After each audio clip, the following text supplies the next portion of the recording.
नमस्कार दोस्तों। इजराइल और ईरान के बीच में कॉन्फ्लिक्ट बहुत ज़्यादा बढ़ चुका है। एकदम युद्ध की स्थिति क्रिएट हो चुकी है और इजराइल का कहना है कि ये तो अभी शुरुआत है, अभी तो हमने कुछ करा ही नहीं है, अभी बहुत कुछ होना बाकी है। क्योंकि इजराइल के पास में ऐसे हथियार हैं जिसका प्रयोग वो ईरान के खिलाफ करने वाला है और इन हथियारों के जरिए इजराइल को बेसिकली युद्ध लड़ने की आवश्यकता ही नहीं पड़ेगी। बेसिकली ये ऐसे इलेक्ट्रोमैग्नेटिक वेपन्स हैं जिनका यूज़ करके कोई हत्या नहीं होगी, कुछ नहीं होगा, बट ईरान पूरी तरीके से फ्रीज हो जाएगा। न उसके हथियार काम करेंगे, न उसके देश के अंदर कोई सी और चीज़ काम कर पाएगी। इन हथियारों को इनविजिबल वेपन के नाम से भी संबोधित किया जा रहा है अभी के समय पे मीडिया के अंदर, पर बेसिकली इन्हें एग्जैक्टली इनविजिबल वेपन नहीं कहा जा सकता। ये कौन से वेपन्स हैं जिनकी यहाँ पर चर्चा की जा रही है, इसे मैं शुभलिंग चौहान डिटेल में आप लोगों के साथ में चर्चा करूंगा। इवन आपको यही बताऊंगा कि क्या इस तरीके की कैपेबिलिटीज़ भारत के पास में है कि हम इन वेपन का प्रयोग करके पाकिस्तान और चाइना को पूरी तरीके से फ्रीज कर सकते हैं। इसे डिटेल में चर्चा करेंगे, बट उसके पहले आप लोग मेरे साथ में SRC10 टेलीग्राम ग्रुप के ऊपर जुड़ सकते हो। मेरे क्लास की अपडेट, PPT, PDF सब कुछ आपको हमें मिल जाएगी। यूपीएससी CSE की तैयारी करना है, इंडिया के टॉप एजुकेटर से ऑफलाइन क्लास के अंदर पढ़ना है, तो आप लोगों के पास में अच्छा मौका है। अगर आप जुड़ना चाहते हो तो इस नंबर पर कांटेक्ट कर सकते हो। इसके अलावा मंथली करंट अफेयर्स के magazine, previous year question, films के मॉक टेस्ट, एनसीईआरटी के नोट्स समरी और इंडिया ईयर बुक की समरी अगर आपको फ्री ऑफ कॉस्ट डाउनलोड करना है तो नीचे डिस्क्रिप्शन के अंदर मैंने लिंक दी हुई है, वहां से आप लोग डाउनलोड कर सकते हो। चलिए दोस्तों, सबसे पहले बात करते हैं इजराइल के इलेक्ट्रोमैग्नेटिक वेपन स्कॉर्पियस के बारे में। ये एक ऐसा हथियार है जो कि इजराइल की एरोस्पेस इंडस्ट्री के वाइस प्रेसिडेंट के द्वारा कहा गया था कि a weapon that doesn't fire missile, ये शट डाउन एनिमी टेक्नोलॉजीज। अभी आप देख रहे हो कि ईरान जो है वो इजराइल के ऊपर मिसाइल से अटैक कर रहा है, ड्रोन से अटैक कर रहा है, पर जो मिसाइल्स हैं, ड्रोन्स हैं, ये दुश्मनों को ढूंढते कैसे हैं? जो फाइटर जेट्स हैं ये दुश्मनों को आइडेंटिफाई कैसे करते हैं? बेसिकली इनके अंदर लगा होता है कि रडार, जिस रडार के जरिए दुश्मनों को आइडेंटिफाई किया जाता है। मिसाइल के अंदर आगे जो उसका मुंह होता है ना, वहाँ पर ये रडार लगा रहता है। ड्रोन के अंदर कई सारे रडार्स लगे होते हैं। एयरक्राफ्ट और फाइटर जेट के अंदर भी सिमिलर सिचुएशन है। पर अगर मान लो एक ऐसा हथियार हम यूज़ करें जो पतली इलेक्ट्रोमैग्नेटिक रेडिएशन से, रडार क्या है, बेसिकली रेडियो वेव पे काम कर रहा है, तो इस रेडियो वेव के निकलने को ही बंद कर दिया जाए तो क्या होगा? ये जितने भी हथियार हैं ये एक तरीके से डायरेक्शनलेस हो जाएंगे। और डायरेक्शनलेस हथियार दो धारी हथियार होता है, ये कभी दुश्मन के ऊपर काम नहीं कर पाएगा, ये उल्टा खुद उसी देश का नुकसान कर देगा।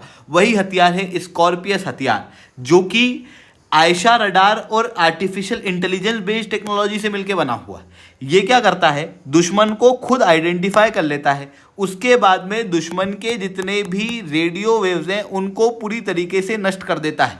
अकॉर्डिंग टू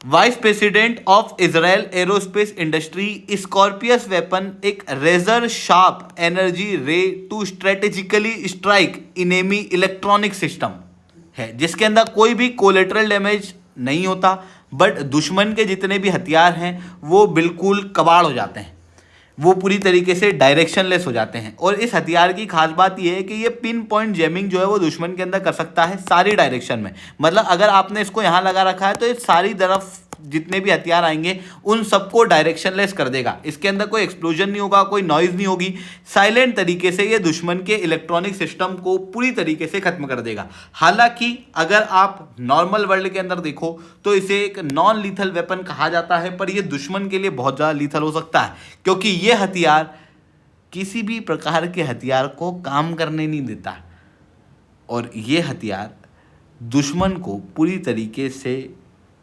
हथियारलेस करने में सक्षम है। यानी कि इजराइल के पास एक ऐसा स्कॉर्पियस वेपन है जिस वेपन के जरिए इजराइल ईरान के जितने भी डिफेंस के इक्विपमेंट हैं जिसके जरिए वो इजराइल पर अटैक कर सकता है, उन सारे हथियारों को एक तरीके से इनफेक्टिव कर सकता है। क्या इस तरीके की टेक्नोलॉजी इंडिया के पास में अवेलेबल है? बेसिकली आयशा बेस्ड इस तरीके की टेक्नोलॉजी डायरेक्ट इंडिया के पास में अवेलेबल नहीं है, पर हाँ हम लोगों ने रुद्रम मिसाइल बनाई हुई है, हम लोगों ने शस्त्र शक्ति जैसा हथियार जो कि एक प्रकार का लेज़र वेपन है जो भी ड्रोन और मिसाइल के खिलाफ इसी तरीके से काम करता है, ये हम लोगों ने डेवलप किया हुआ है, जो कि भी अपने आप में काफ़ी पावरफुल है। इवन हम स्कॉर्पियस जैसा वेपन भी डेवलप कर रहे हैं। भारत इलेक्ट्रॉनिक्स लिमिटेड के द्वारा ऑलरेडी इजरायल एरोस्पेस इंडस्ट्री के साथ में कोलैबोरेशन किया जा चुका है इस तरीके के हथियार को भारत के अंदर मैन्युफैक्चर करने का, और इस हथियार के जरिए हम चाइना और पाकिस्तान के जितने भी हथियार हैं उनको इनफेक्टिव कर सकते हैं। दूसरा हथियार है इलेक्ट्रोमैग्नेटिक पल्स। ये सबसे ज़्यादा डेंजरस हथियार है। ये एक ऐसा हथियार है जिसको आपने एक बार दुश्मन पे छोड़ दिया तो ये दुश्मन के पूरे एरिया में बिजली उड़ा देगा। जितने भी इलेक्ट्रिक इंफ्रास्ट्रक्चर हैं वो पूरी तरीके से बंद हो जाएंगे। अब आप इमेजिन करो, एक देश है जहाँ पर कंप्यूटर, इंटरनेट, इन सब के माध्यम से सब कुछ चल रहा है। इलेक्ट्रिसिटी के माध्यम से कम्युनिकेशन, ट्रेन, हर एक चीज़, आपके आसपास जो चीज़ है ना वो सब बिजली से चल रही है। एक ऐसा हथियार आता है जो अचानक से बिजली बंद कर देगा, तो उस देश की अर्थव्यवस्था, उस देश की समाज, उस देश का डिफेंस सिस्टम, उस देश की राजनीति सब पूरी तरीके से ठप हो जाएगी। अगर राजनीति आप तक कोई बात पहुंचाना चाहती है, लोगों तक बात पहुंचाना चाहती है, तो उसके पास कोई माध्यम ही नहीं होगा, क्योंकि सारी चीज़ बिजली के जरिए तो हो रही है। और इस तरीके का वेपन है जो कि एक रीजन के अंदर पूरी बिजली, एक पूरे देश के अंदर पूरी बिजली उड़ा सकता है। वो है न्यूक्लियर बेस्ड ईएमपी। दो प्रकार के ईएमपी होते हैं, एक नॉन न्यूक्लियर होता है। नॉन न्यूक्लियर जो कि हम लोग जनरली हमारे इलेक्ट्रोमैग्नेटिक वेपन्स को कहते हैं, डायरेक्ट एनर्जी वेपन्स वगैरह जो है ना वो नॉन न्यूक्लियर है। उसके अंदर क्या होता है कि या तो एक ड्रोन उड़ेगा या फिर एक जगह उड़ेगी, इस तरीके से बिजली जो है या फिर इलेक्ट्रोमैग्नेटिक रेडिएशंस के अंदर इंटरफेरेंस किया जाता है। बट अगर हम बड़े एरिया की बात करें, पूरे देश की बिजली उड़ाने की बात करें, तो उसका एक वेपन है नॉन न्यूक्लियर ईएमपी।